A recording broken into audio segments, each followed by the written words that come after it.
গ্রাম মানে একটা শান্তি, গ্রাম মানে একটা প্রশান্তি। আমার গ্রামের বাড়ি দেখেন, আমার গ্রামের বাড়িতে উঠানে আমার মা ঘোরাফেরা করছে। আমার ঘরের দরজার সামনে কিন্তু ফুলের একটা বাগান করে রেখেছি। এরকম একটা শান্তির জায়গায়, নির্জন জায়গায় কিন্তু থাকতে পারি না, যেহেতু আমরা চাকরির খোঁজে আমরা শহরে থাকি। শহরের কোলাহলে থেকে থেকে আমাদের কিন্তু দু কান ঝালাপালা হয়ে যাচ্ছে। দেখেন, আমার এটা গ্রামের বাড়ি, একটা টিন শেড ঘর। টিন শেড ঘর হলে কি হবে জানেন? এটা আমি স্বর্গের মতো মনে করে থাকি। এরকম একটা জায়গায় দেখেন, ঘুম থেকে ওঠার পরেই ঘরের দরজার সামনেই একটা ফুলের এরকম একটা বাগান, গাঁদা ফুলের এবং মোরগ ফুলের একটা গাছ লাগিয়েছি। আর দেখেন আমার বাম সাইডে, দরজার বাম সাইডে একটা ডালিম গাছ, পেঁপে গাছ। পুরো বাড়িটাই আমি আমার মনের মতো করে সাজিয়েছি। এরকম গ্রাম রেখে দেখেন, এরকম মরিচ কখনো খেয়েছেন কিনা? এরকম বাড়ি রেখে আমরা শহরে পড়ে থাকি।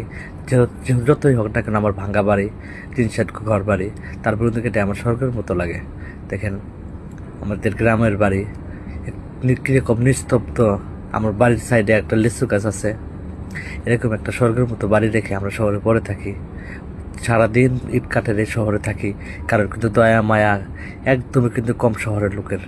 বাড়ির উঠানে কিন্তু যেহেতু আমরা আমন ধান কেটেছি, আমন ধানের আটে কিন্তু আমরা পাল্লা দিয়ে রেখেছি।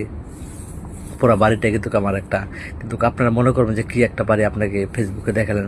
আর ভাই, আমি সেরকম করে দেখেন নাই। দেখেন, বাড়ির পেছনে বাঁশ বাগান, তার পেছনে কিন্তু ফসলি ক্ষেত, সেই ফসলি ক্ষেতে কিন্তু মানুষের সরিষা করে রেখেছে। এটা একটা গরুর একটা চারি বলে আমাদের দেশে, এখানে আমাদের গরুর খাদ্য দেই। তাই এরকম একটা ভিডিও আপনাদের মাঝে সালাম। যদি ভালো লাগে ভিডিওটা সবাই শেয়ার করবেন।